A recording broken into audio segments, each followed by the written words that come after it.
اردو میں پوچھنا انگریزی میں نہیں پوچھنا.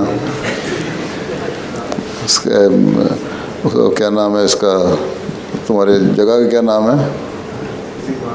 نہیں نو جہاں سے تم لوگ آئے, یہ دریا کے کنارے والا لیمنگٹن سپا.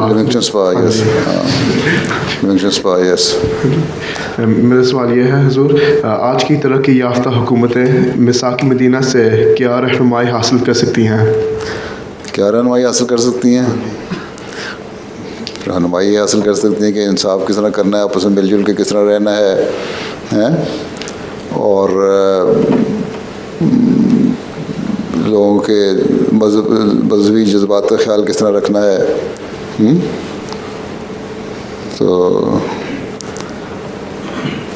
حکومت, نظام حکومت ایک ہے, دو بڑے ہیں چیزیں ہیں. امریکہ میں جو پروفیسر صاحب تھے, تو میں نے اپنی پیس کانفرنس میں کوٹ بھی کیا تھا, وہ اسلام کے بارے میں بھی لکھتا رہتا ہے, امریکن ہے, اور ایک مسلمان پروفیسر بھی وہاں ملے تھے مجھے استقبال کے ہیوسٹن میں. ان کو میں نے کہا دو وسلم کی زندگی سے تو دنیا والوں کو لیے دو تو بہرحال بہت واضح ایک چارٹر ہے جسے تم عمل کر کے دنیا میں کام کر سکتے ہو. میثاق مدینہ سے کہ حکومتوں کو کس طرح چلانا ہے اور حکومت کی کیا ذمہ داریاں ہیں, اور حجت الوداع کے خطبے سے کہ انسانیت حقوق انسانی کیا ہیں اور کس طرح اس کو آنر کرنا ہے. تو یہ جو چیزیں اگر پیدا کر لیں, مسلمان ملک بڑے دعوے کرتے ہیں, تو سارے مسئلے حل ہو جائیں. انسانیت کے حقوق کا بھی چارٹر مل گیا, اور میثاق مدینہ سے حکومت کے نظام کا بھی مل گیا. یہ دو چیزوں پہ عمل ہو جائے تو مسلمان کہیں کہ کہیں پہنچ جائیں. لیکن کہاں پہنچنا ہے انہوں نے؟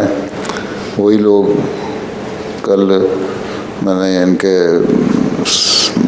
سائنس دانوں کی جو کانفرنس ریسرچرز کی ہو رہی تھی, اس میں یہی بتایا تھا کہ اب غیر کہتے ہیں کہ ایک زمانہ تھا کہ مسلمان ترقی کر گئے تھے ریسرچ میں بھی اور سائنس میں بھی, اور بہت ساری ایجادات کی, اور اب حال یہ ہے کہ سارے 46 مسلمان ملکوں میں جو ایک کام کر کے مل کے کیا ہے نا, اس سے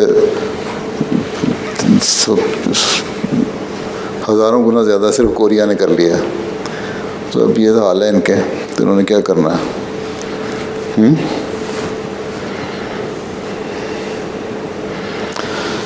ہاں جی گنزیلو صاحب, آپ نے کوئی سوال کرنا ہے؟ نہیں نہیں آ رہا ہے کوئی سوال, ابھی ذہن میں کوئی سوال نہیں. اچھا شکر ہے, نہیں آیا. اور